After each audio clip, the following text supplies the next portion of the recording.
Okay, my name is Ann Shafer. Brian is the president of FAB, Fine Arts Baltimore. I am the vice president of FAB. We named it that on purpose, just in case you were wondering. So just before we get to Hück, who's the star of the show, obviously, this is the second fine art fair that we have done, fine art print fair, words, that we've done. This is something that was born at the Baltimore Museum of Art, where I organized it several times. But then the director, who's no longer there, but came in 2016, decided never to do it again. So ever since then, I've been wanting to do it. This is our second round. We're happy as clams. It's not related to the museum in any way. It's a private fair run by Brian, his wife Julie, and me. And Elizabeth, thank God, who's helping us this year. So it's our pleasure to do Brian's doing this to me. Our pleasure to do some programming attendant to the fair, and I have the privilege of talking with Tom Hück, who goes more commonly by Hück, which I like. Yeah, just call me Hück. Just call me Hück. He has a booth here, the Outlaw Printmakers, and on the first table is this giant triptych. You've probably gone by it. It's a woodcut with lots of crazy things going on. So he's not only an insane artist, he's a fun interview. Put the pressure on me. So we invited him to do it just because I knew it would be easy for me, because I just will say, hey, and he'll talk. He'll start. No, I'm just kidding. I'll just talk. He'll just talk the whole time. Okay. So Tom, we've interviewed Tom a couple times for my podcast. I can't believe you're using these photos. Plate mark. Whoa. And this thing. You said this was the early work? No.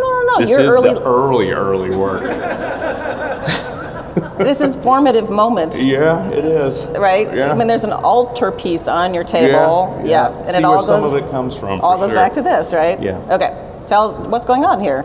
Okay, that is me. I'm 12, 13 maybe. And it's 1984, so I was 12. Okay. And I was an altar boy. I have served Mass in the three holiest sites in Christianity. St. Peter's Basilica, the Church of the Holy Sepulchre, and the Church of the Nativity. This is in the Church of the Holy Sepulchre in Jerusalem. I think so. It looks like it. Yeah, and that's me. And my grandparents took me on a trip through the Holy Land when I was 12 years old. And that is, on that trip, when we made it, the Holy Land trip, they also put in, Rome and Florence and whatever. And we went to the Vatican on that trip, and I saw, going into the Sistine Chapel, it was cool because I saw the Sistine Chapel before it was cleaned. I'm from a really remote, rural town. I wanted to be an artist from the time I was 3 years old, and getting to see the Sistine Chapel, being from Potosi, Missouri, when you're 12 years old is a big deal, okay?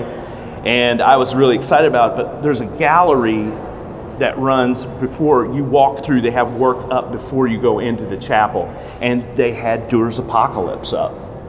And I saw it, and I didn't know what it was. It stuck with me, obviously. That's a big day. The Durer's Apocalypse and then the Sistine Chapel, okay?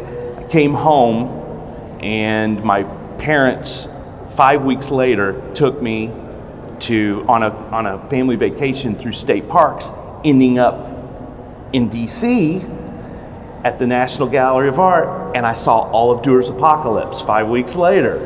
And then I was like, I saw these already. And I bought a book, The Complete Woodcuts of Albrecht Dürer, in the gift shop. And that was it. 1984. Right. So everyone knows who Albrecht Dürer is, right?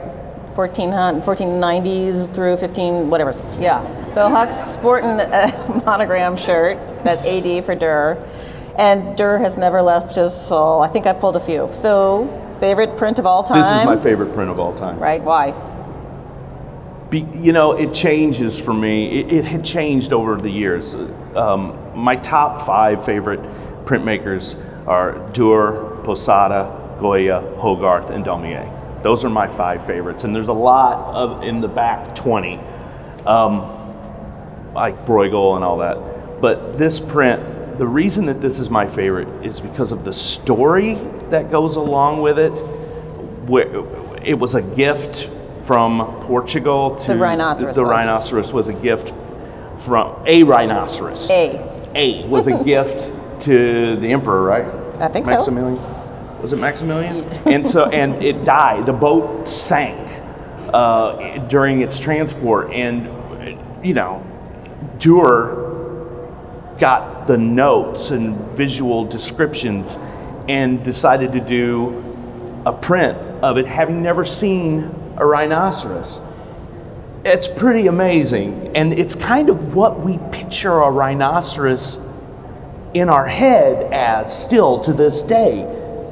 And it's armored, and so there's that whole curious monsters and fanciful beasts thing from the Middle Ages, where there were descriptions and illustrations, usually in woodcut, of what creatures existed once you went off the edge of the flat earth. And it was really dark, really lurid, humorous too, and this fits into that whole backstory of that kind of popular prints to stimulate the public's imagination. And also technically, it's just a tour de force, as with most things of Durer. I like the fact that there's the text in it and the description above it. It's my favorite print of all time. And there's something about it. I call them magic prints. The print itself as an object has a personality that transcends the subject matter in your imagination. Don't know what it is, which might be that thing that, you picture a rhinoceros like this in your head. It's just, and Durer's a genius, of course. Well, of course. Yeah, so we're going to spend most of the time talking about the work that's on the table in the Outlaw Printmakers booth, right? So I just, for reference, wanted to throw this up for us. This is the Triumphal Arch of Maximilian from 1515, and it's gigundo. How big, Judith, how big is it? It's big. It's huge. 11? Thank you, True. 11 feet tall, and it's 192 sheets or something. No, 195 blocks on 36 sheets, and they have to piece it all together. And it basically forms, almost an architectural edifice. And it's always been sort of, I don't know, it's like your... Well, I tried to do when I got the book, The Complete Woodcuts of Alric Durer, I tried to use the copy machine at my dad's chiropractic office to build it in my living room. Because you can put it together from the thing, and I did. I had a mini one of those laid out when I was 14 years old. It took a while to figure this stuff out. That's what that section is in the book. You couldn't Google it in 1985, so I put it together from photocopies. And was it because it was cool, or because you wanted to understand? It's cool. It's cool. And the thing is about... I like prints that are objects too, where that's kind of why I like beat up prints that are damaged in some way. They have the life of use to them. And so an artist like Posada, I don't know, they would still be great, but I like the fact that there's wear and tear on those images because they were used and viewed and sometimes thrown away. They had a function beyond being put in a frame now. They lived a life, and this was put together for show. It traveled around, and it really was a big part of the inspiration for the triptych. This is a monument on paper. Well, I was thinking, why not do an altarpiece on paper that can be used and seen upright? It opens and closes, but also in print rooms 200 years from now, I know I'll be remembered because I'll be the biggest pain in the ass. Oh God, they want to see the Hück? Oh my God, we got to call 6 people in. How do we conserve this thing? Oh God, it also was made, the triptych that I did was made to function flat too. It can be opened up on a table as well. Right. It's big. That's part of the effect too. It works upright, but it also works on the table. Right. All right. And this was put together. The Triumphant Arch had a function that people had to be active in it. Right. So before we get to the triptych itself, I pulled a few this was from a visit we did to Tom's studio last summer, True and I, and your stuff all starts, obviously in your brain, comes out through your hand, but generally into a sketchbook first. I work from a sketchbook. I have a really, not a daily sketchbook habit, but almost. Most of my days, I wake up in the morning and I go into the studio and I carve or draw all day. Before every one of my big projects, I spend probably a year planning. So when I'm finishing one of the big projects, the last year of a 5-year thing, I am planning the next thing. There's tons of research, there's tons of preparatory drawing, there's a lot of learning that goes in before, and my sketchbook is like my most prized possession. It's really hard if I don't write something down to backtrack and rebuild an idea. It's actually quite harrowing for me because I live a lot in my head with ideas. It's going all the time. And if I don't write something down, it's hard to reconstruct it 2 or 3 days later. But oddly enough, if I write something down, I remember it and I don't have to go back. I don't know, a psychologist or a brain person could tell you what that's all about. But I draw every day almost in my sketchbook. How long does it take to fill a sketchbook? About 3 years, 4 years. Oh yeah? Around that. Okay. And then? So when I arrive at what I call a resolved working drawing, I then prop up the sketchbook by my block in the studio, and then I do a gigantic pencil drawing, just pencil. And at that point, I rework out some things, because if you take a thumbnail that's this big and you blow it up 4 foot by 4 foot or 4 foot by 8 foot, that size exposes compositional weaknesses, and that's a great thing, because more often than not, there's something that comes through that last stage of drawing, which I call putting the eyebrows on the image. It's sort of your visual hooks arrive, which things that occur to me that inform the imagery in some way, inform the narrative, inform the theme, will come in those moments. So I'm really changing the content and sometimes the composition till the very end before I ink it. And what you see here in this picture, you can see the pencil drawing underneath still there, and I'm just starting to ink, and I started it in the corner, drawing it all out in pen and ink, which I use Sharpies, ultra fine point Sharpies on the large stuff, and on my small prints I use microns because the width of the line needs to be different. So this is finishing the inking of the drawing on the thing. This is me finishing the inking, yeah. That was the image I had started before. This is it, how it finishes. Right. And I work upright on all I carve them upright and I draw them upright. Look who's in there, the little rhino. There's the rhino, yes. Okay, these are the tools of the trade. These are my tools. I use Japanese wood gouges for everything. I don't use any electric tools or any of that stuff. I don't like the noise, I don't like the dust, and I feel these are made for you to have a superior amount of control, and Japanese steel is the best steel for that. Have you had these since There's day a one? set here, part of this set, I call it a Frankenstein set, which is I've taken it from different places. So like there's a company called McLean's, and then there's a couple other companies where you can get them, but they're all Japanese tools, and I got them at different times in my life. My standard basic set was a gift from my mom and dad when I graduated graduate school, and I still use those tools. Nice. They'll last forever if you take care of your tools. As well they should. Okay, so the carving process begins after you've done something in red. What I do is I tint the block with a red, or the old masters like Durer and Kranick and Bruegel, not Bruegel, but the old Altdorfer, they would stain their blocks with an orange or a middle value color, and I do it with red. The red is transparent enough to let the pen and ink drawing show through, but dark enough to show the exposed wood as you carve it.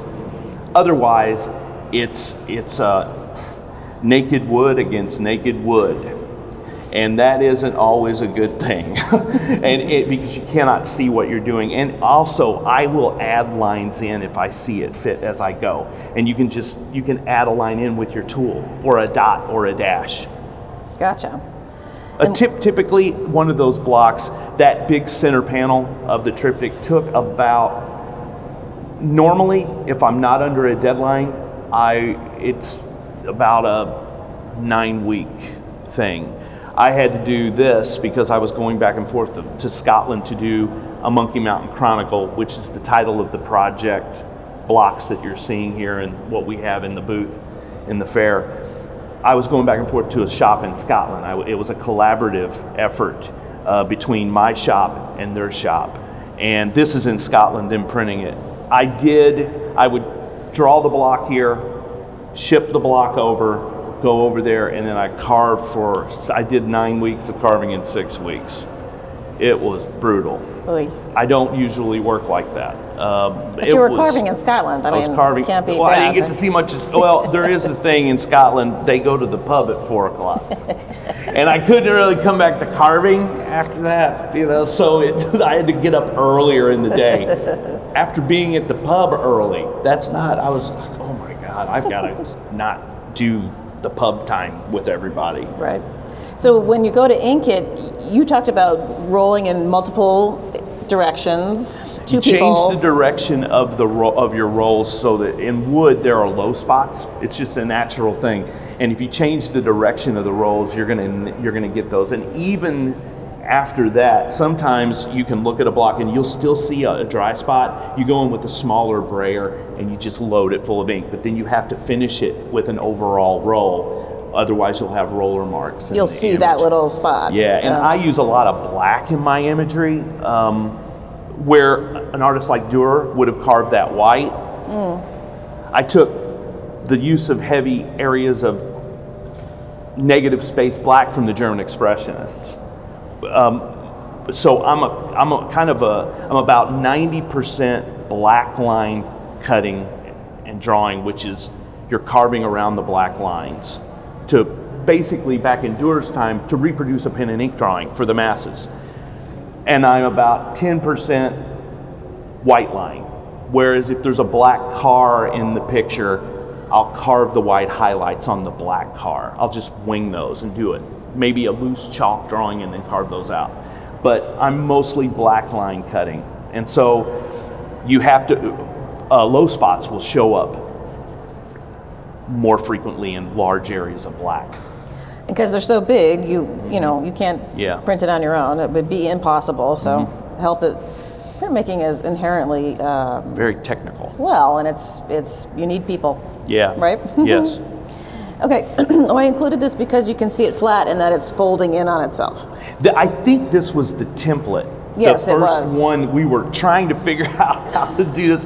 I'm one of these people that, I'm going to do an altarpiece on paper and it's going to open and close and we're going to glue the sheets together with a separation sheet in there and it's going to be on Japanese paper. This is 5 years, like the first of 5 years. It's going to be awesome. And then you get to the end and you're like, okay, we're going to glue it together. And then it's like, oh my God, we know nothing about how to do this. And it was a problem. And thankfully, there's a woman named Sophie Barbizon at the St. Louis Art Museum. I was in a show over the last summer there, and she came out to my studio to ask me questions about the work that had just entered the collection there. And she was a rookie, well, not rookie, she was new there to the institution. And this block was behind me. She's like, what's that for? She's a conservator, right? She's a conservator, yeah. And I told her, and I was like, we're going to glue it together. I don't know how we're going to do it. And she was like, well, I'll help you do that. I was like, thank God. And so we had somebody teach us how to do the big gluing and all of that. And it took a couple of times to get this right. And we did it the second try. Wow. Which is in the Met. Oh, number one. Number one, we had just done the template and figured it out, which is what you see here. And then the second one was number one. And the Met, that's the one that ended up in the Met. Yeah. The Met. It was crazy. It was absolutely crazy. Sitting on it, like in my studio, sitting there, and the Met already was I'm like, the bat gets in here, a squirrel poops on it or something. It's just like, we got it covered up, but still, it was like, oh my God. Not a bad place to land. No. And the first object by you in the Met's collection. Yeah. A nice place to start. It's a pretty good start for Pretty the good project. start. Okay, so I took this. This shot is in New York last fall. That's in New York at the satellite fair. But this shows you sort of how it's. Well, you saw it. You've all seen it. What am I doing? Okay, this is the central panel. So I thought we could break down. There's a lot going on. Break down the iconography a little bit. Do you have a picture in here of the OB strip? The Burdella? No, the OB strip, the black strip. I can Oh just no, talk no, about no, it. no. Okay. I don't. Let's go back. Okay. This is the center panel, and each panel has its own set title. There are subtitles, so it's A Monkey Mountain Chronicle, and then there are the subtitles. The subtitle is not interior, central panel. No, that's not the title. This is called The Feast of Lord Apocalyptus. This whole project, A Monkey Mountain Chronicle, is all about American gluttony in everything. Gluttony in guns, gluttony in conspiracy theories, gluttony in religion, gluttony in bad fast food, gluttony in racism, all of that. It's all put into one. And the general theme about it, I started this right after Trump won, I think. Close enough. Close enough. Yeah. And it became about they or the bad guys in general, I don't want to say they, all bad guys have figured out a way to package racism and bigotry by branding it like a Big Mac and making it palatable to the masses. Or a sports team. Remember we talked about sports teams. They give it a logo like a sports team. The hats. And there's winners, losers. Everything's black and white. And if you make it, McDonald's adds sugar to absolutely everything. It makes it more palatable to you, and that's what they do. They're making racism and bigotry and hate sugary sweet, and that's what this piece really is all about. And oddly enough, I spent 5 years doing this, and I went on a massive diet. At the end of it, I didn't realize I lost like 55 pounds, and there's some COVID weight in there too. And so the point of it is, I guess, is that when I do these projects, they're learning things from me. There's a lot of research that goes into it. I'm considering, what you see is me working this stuff out for myself in my way. So this is the Feast of Lord Apocalyptus, and Lord Apocalyptus is the pig deity figure in the sky, sending his angels of fast food death to force feed people at a food court. Chicken legs, hamburgers, hot dogs, tacos, and cookies and everything. They're forced gorging. Sorry. It's funny, but not funny. Okay, this is the left panel. So Lord Apocalyptus, and then to its left. This is called the Great Slicentennial. And so it's a George Washington cake that's being consumed by the family basic unit. And the whole idea behind that is we're eating ourselves, basically. And if you slap a holiday on it, everybody will buy into it. And the holiday here it's a 76 is the number. And on the cake, I think it's his chest area of the cake. 1976, I was 5. I remember that. It was on, thing I remember the most is it was on beer cans. I'm from near St. Louis, so Anheuser-Busch, and they had bicentennial beer cans, bicentennial Wonder Bread, bicentennial this, and it was my first time I really saw marketing patriotism. You see where this is all from, okay? And it cheapens it. It makes it patriotism more tawdry. That's what this is about. Okay. Oh wait, sorry. Is there more on this one? Why are the cats wearing little French maid? No, the cats. Those are. like you a little while Halo? ago. They're halos. Thank you. Because they're the only true innocents in this whole thing. Oh. Our pets. They don't know any better. They're just there for the food scraps, right? And that's Dave and Bubba, our cats that we live with. Dave and Bubba. They're real. Okay, this is the right side. So this is called Big Ott's Burger Barn, and if you get it, so Bigot. Got it. Okay. There's an artist an amazing printmaker named Warrington Colescott, who I love. He would do that in his titles. He would have really clever wordplay in his titles, or he would name it with this epic thing. Like there's one during the first Bush administration, he did a stacked interior version of the White House with underground tunnels, and it's all the crazy stuff going on, illegal stuff, and it was like ... meanwhile beneath the Oval Office. That's the title, and it's fantastic. He was a big influence on me and a really good friend of mine, and so I get that from him. So I thought, it's Ott. Ott's is a brand of salad dressing in Missouri. And so I use that sort of as the name, Big Ott's. And then you'll see 100% pure in a lot of the wording throughout the triptych, and that's 100% pure beef. But it's like 100% pure, the racist Nazi ideology. And so this is a drive-in fascist burger joint. And the Klan women on roller skates, car hops, Klan car hops. My whole thing is I like to occupy a place between the whimsical and the terrifying. That's where I operate. And I also work more in allegory and metaphor now than I used to. I used to be, we're going to make art about a crazy hillbilly country fair, and there's a woman at a grease pig contest in a prom dress. That really happened. I made work with that specific narrative. I don't do that anymore because I've moved on to a broader based social commentary. There's still hillbillies doing bad things. January 6th. That stuff doesn't really go away, okay? And there's still a ruralist sort of element in my work. That's where I'm from. That's where I live.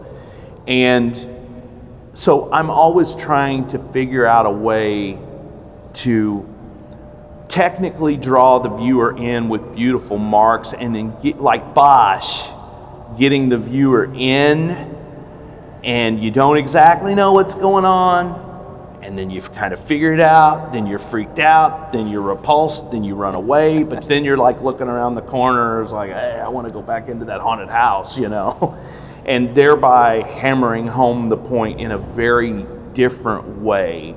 So I use allegory and metaphor a lot in my work now. It seems like a natural progression from the early, sort of your knowledge of strange happenings in Potosi. Yeah, it has grown as I've gotten older. It's hard. It's a hard world. It's a dark place. This isn't easy. And my imagery is not easy. I don't want to make stuff that matches people's couches. I want to communicate something to people. And if that means I'm not going to sell as many prints or I'm not as in many shows, it's a dialogue with myself first. And if the public comes along with it and gets it, that's a bonus. Also, you are creating these large project things basically with institutions in mind, because you're not going to have it probably over your couch, I'm guessing. There's a guy that bought like one for his home. Yes. And he's trying to figure out how to display it, And I've got some collectors that buy them, but they do now these days end up pretty much in institutions. I should be in an institution probably. But you intersperse them with smaller projects in order to... Yes, I make smaller prints to help pay the bills as I go along, because this is what I do for a living. Well, and it also enables people who have domestic-sized houses to... Domestic-sized homes. Yeah, have a Hück in their house, I do all price ranges of prints too. That's another part of me, as well as all the outlaw printmaker guys. we're not about the elitist stuff. All of our work comes from a love of, when we were teenagers, of heavy metal album covers. So when I went and saw the Sistine Chapel and I came back home, I still do, I thought the Sistine Chapel was was a great piece of art, but I also thought that an album cover by Ozzy Osbourne was just equal footing. It was fantasy artist, Boris Vallejo. I never delineated that. Art school tends to grind that stuff out of people. I think I have a picture of him. There he is. That album cover, I bought it at Walmart, okay? Now, how in the world are you not going to be influenced if you're a 13-year-old boy or 14-year-old boy? Look at that thing. I mean, it was in the store, right? And so I've got the complete woodcuts of Albert Dorn. I've got this Ozzy Osbourne album cover. That's me, and I'm somewhere in between there. And it's changed now, but in art school, when I was in art school in the 90s, it was like blank rooms with a single, light bulb hanging down and a tampon on the floor and and a placard, okay? And that was what the standard was for making serious art. And you can imagine me in that environment. I had a hard time in art school. Yeah. I had a really hard time. And what I figured out, Joan Hall, who had a talk here, she was my teacher. The best teacher I ever had. How did I not know that? Yeah, Joan was my teacher. Oh my God. Joan was terrible to me. She was horrible. But you don't realize good coaches when you're in the throes of being coached. You're thinking, this guy's an asshole, or God, she's terrible. She was so hard on me, and I wasn't making enough work, and I wasn't working fast enough, and I was really kind of too young to be in graduate school to begin with. But she got me to do these big holograph prints that sped me up, and I started thinking large. And then I started doing these big narratives about my hometown. That was my thesis show. And Joan got me to think about, well, you got to make art about yourself. I wanted to be Chuck Close before that. I love the photorealist, but when you're a kid, the technical is really impressive. You don't know that there's a whole concept behind photorealism and aesthetic, where it comes from. You don't know that when you're a kid. So, yeah. I don't know, I went off the rails there, sorry. You did not.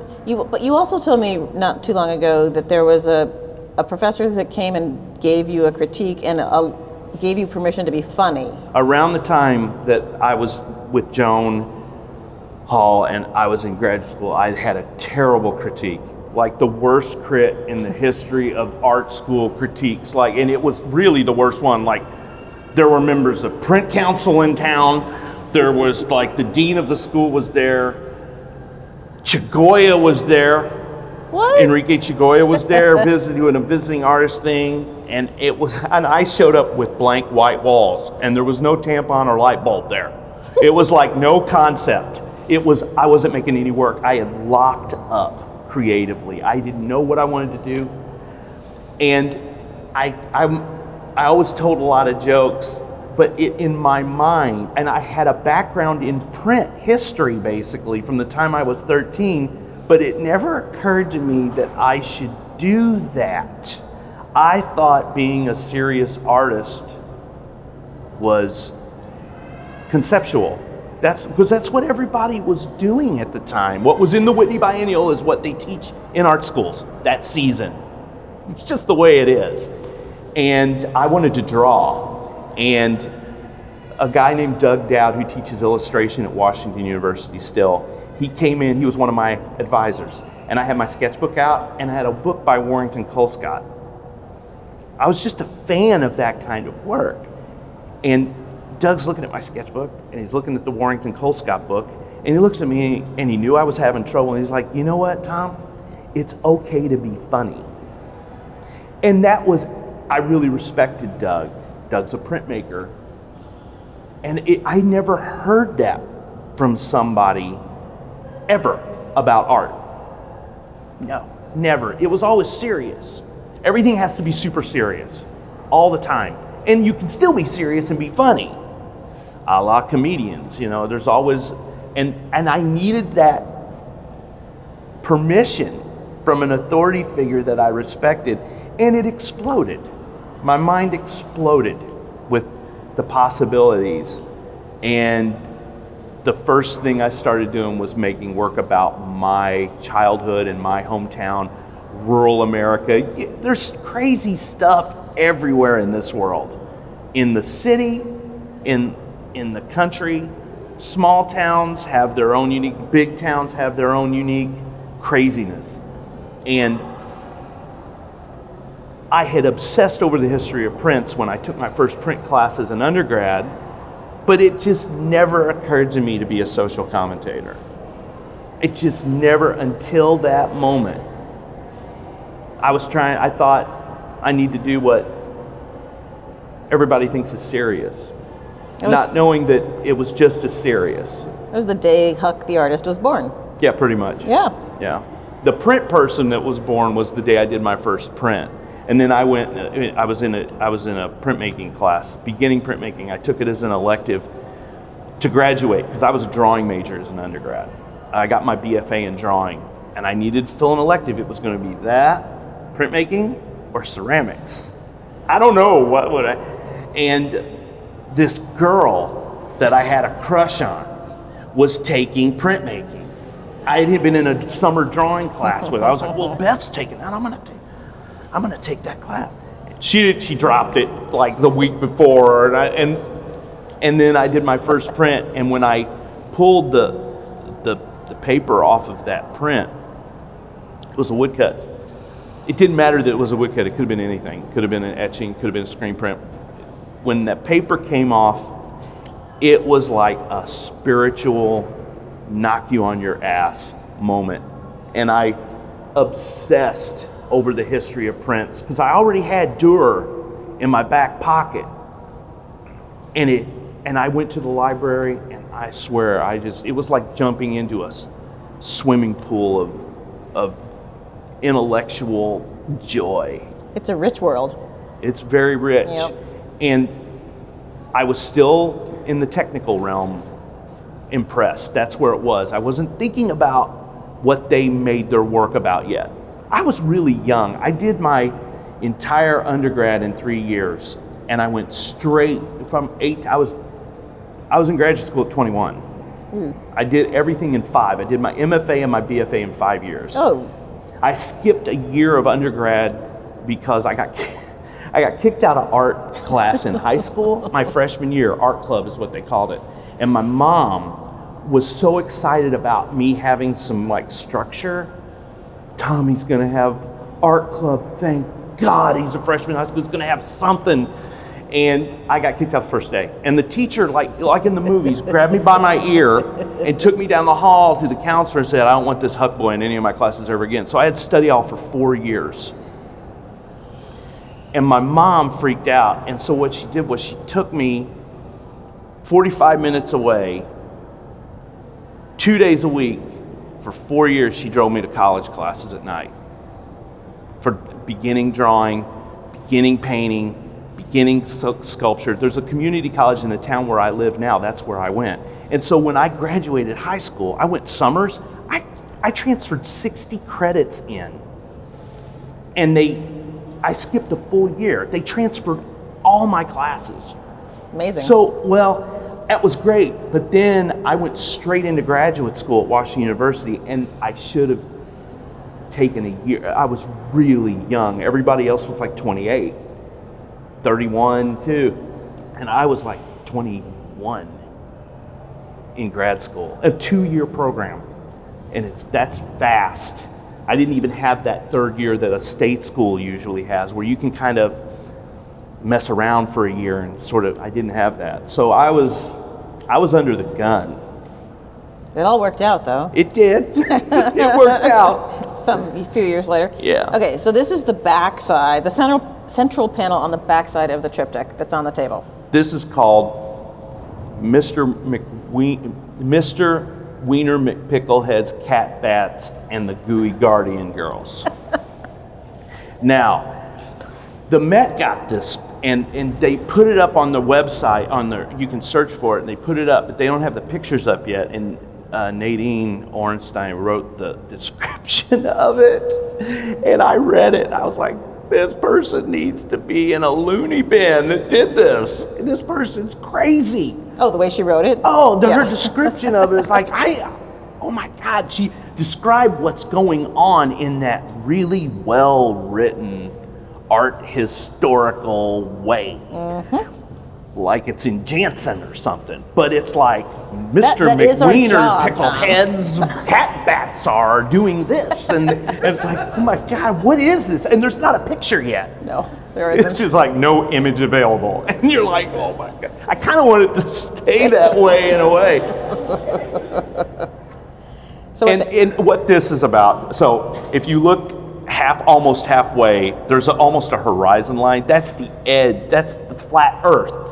Okay, and the idea behind all this is that it's about a combination of bullshit theories and conspiracy theories and fake history and all that stuff. So there is a segment of the population that actually believe that Adam and Eve existed at the same time as the dinosaurs. And then I threw, well, let's have the dinosaurs being dined on by the Pilgrims and the Indians, which is complete bullshit. And so I put them all together in all this thing, and then I have them falling off the edge of the earth because it's a flat earth. Now, that's back, right? And in the top corners, there are these astronaut women sitting on moons, and I took that, sun, the moon, the cycle of life and all that. There's that in there too, but I got that from a Donna Summer album cover called The Four Seasons. There's a picture of Donna Summer on a moon. I was in a record store. I was like, that'd be perfect in the corner. And I work in a way that I have a thing called a morgue, and it's where I'm always looking for printed ephemera out there or pictures of faces in public, like magazines and things like that, because I don't have models come in. And I drew for 4 years from a live model because I was a drawing major. And when you do that kind of in-depth drawing, intense study, if you already have a talent for drawing to begin with, you can draw from out of your head figures in the future. Most of my stuff comes from out of my head. I have a big box that's like an attaché case, and it says morgue on it, and I have manila folders with project titles that I'm going to do for the next 15 years. And each one of those manila folders, if I see, this one's going to be about a video arcade that I remember growing up, anything that I see that I think might work, that goes into that folder. And so when I did a Monkey Mountain Chronicle, there was a folder in there, and before I started it, for 6 years I did sketches, and I took all the stuff that I found out in the world with facial expressions, Donna Summer, that went in the folder. And then I have a big blank white table. The day that I start the project, I lay it all out with my sketchbook, and I start going through, and that's the most fun of the whole project. It is? Oh yeah, it's because it doesn't exist. It all exists up here, and it's better than it's ever really going to be in your head. Interesting.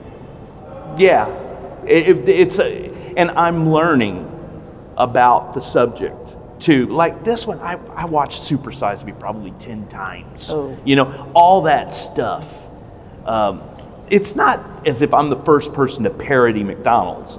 It's what I did do. If you look at his vestments, Lord Apocalyptus vestments, their symbols are on his vestments that you'd have to zoom in.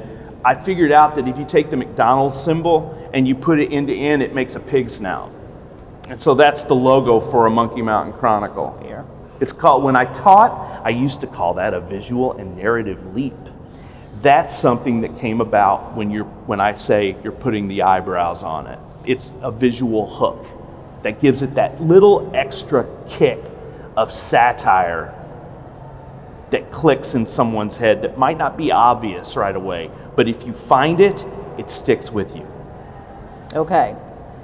This is the left panel. And that's Sister Marge. and the Brides of Lord Apocalyptus. It's a cult too. There's a cult mentality behind McDonald's fans are cult, super McDonald's fan. It's that thing.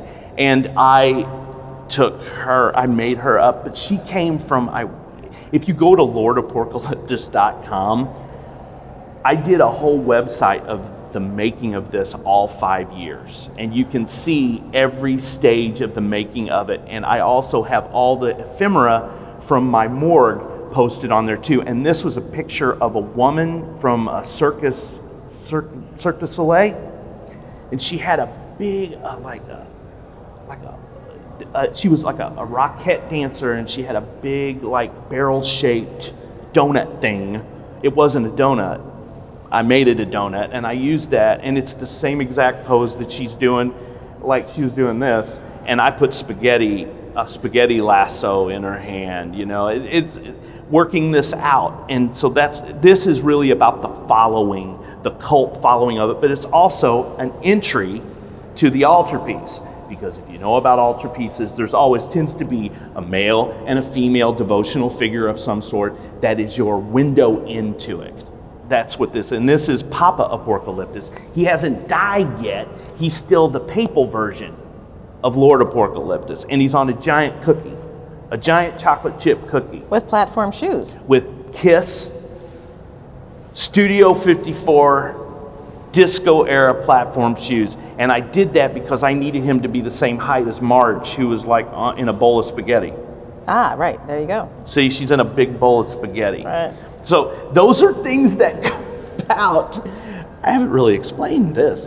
Those are things that come about that are just basically practical picture making that end up being more of the enhancing the narrative that weren't in my sketchbook. They were not. Well, wrong way. We talked about the luchador mask. Yeah, there's two things with the luchador mask. It's either an S&M mask or it's a luchador mask. Sometimes it's hard to tell them apart. I also needed to use more black. It serves a practical purpose too. They're in leather boots, leather masks. The Hobbit, is it a Habit?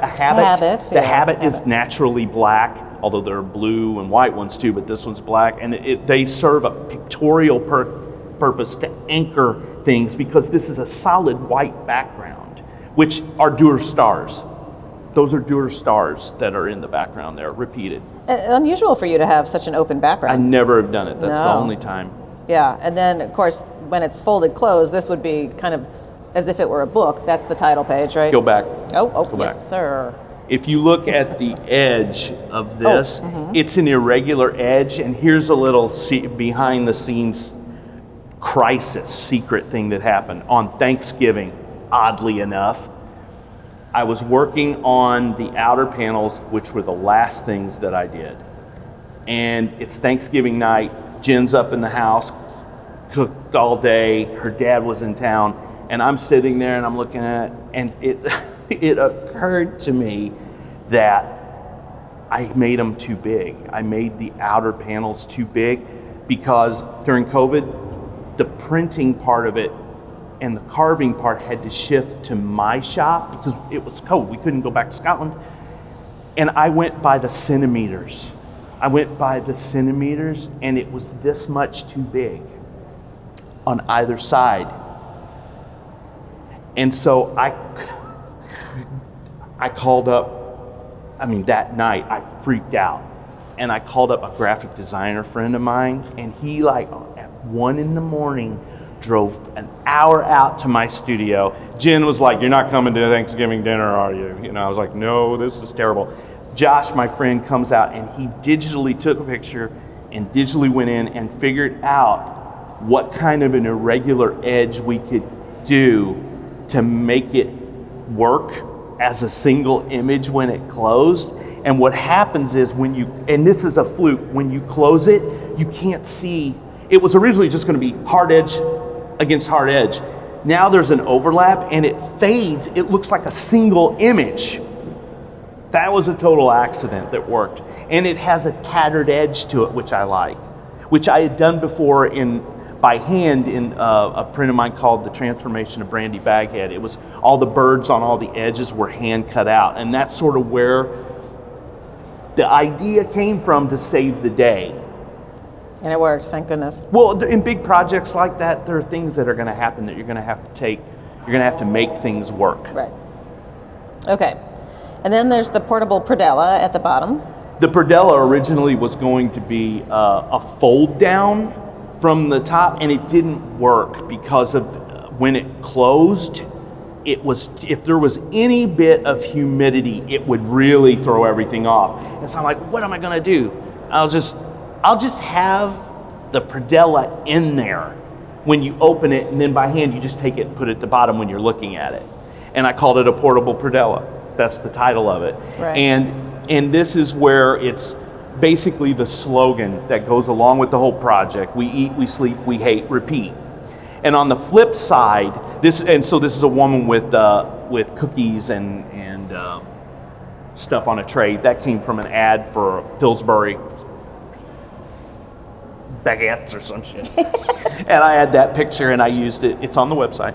And the flip side of it was actually, I lied. The last thing I actually did was the flip side of this, not the outer panels. And I didn't have the backside of this predella. I didn't know what I was going to do.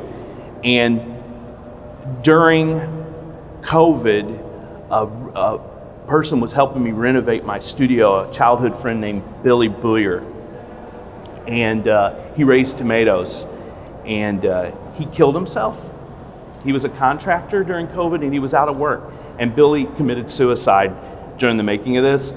And it's very, I haven't talked about this, but he raised tomatoes. He had a great sense of humor.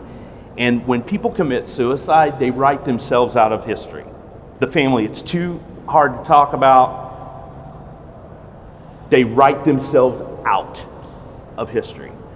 And I thought, fuck you, Billy. I'm gonna write you in. And so I made these giant tomato asteroids hurling towards Earth. And it says, remember the Bill, with his dates on the other side. And so when I saw Nadine's writing about it at the Met, Billy's in the writing, he's in the Met. I win, Billy.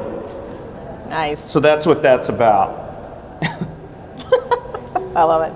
Okay, so the other project, quickly, because we're just about out of time. I forget the guy's name, but you have a friend Jim Harper. Thank you, Jim Harper, has a fine print small press. Chris Ryan and Jim Harper are the two guys that did this book. And they decided they wanted to do a monograph on Hück's work that ranges from way back in 1995 through 2020. And we have copies here for sale, and Tom is going to sit down as soon as we are done to sign those books to you specifically, so you can dedicate them to whoever. Yeah. And I just wanted to show you. It's a good deal. It's a beautiful, $99.99, which is 666 upside down. It's a beautiful. Oh, here comes Elizabeth with one Here now. comes Vanna White to show you the card girl in the ring. Yeah, so this picture is my copy that I got in the mail, and so the box that is shipped in has a print on it, which is kind of crazy. It goes through the U.S. mail, and when you open it, it's this, which is the size of an LP. Yeah. Intentional, yeah. It goes I am on sure. your record, like with your records. It Right. looks really good with the records.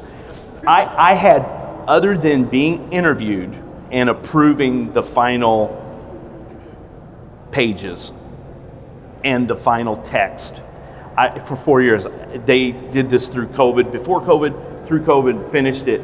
They spent 4 years making the book, and it was everything. And they found, like, the picture of me and the altar boy. The altar boy. Yeah. They had to go back to my mom and dad. Sorry, let's go. Mom had to go find it. This was just the album comparison cover size thing, yeah. But the cover is all embossed. I don't It's know how like they a did block. It. Yeah. And that print, it didn't make it in the book because of the timing. The actual print that this is from is called Stick, Tick, and Stump.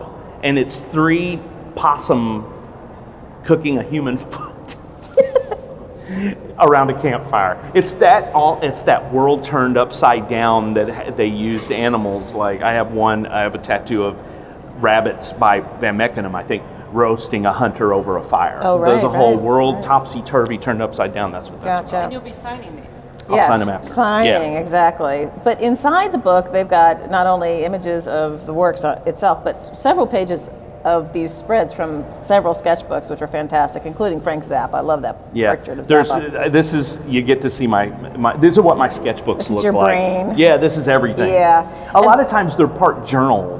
They're even parts journal, visual sketchbook too.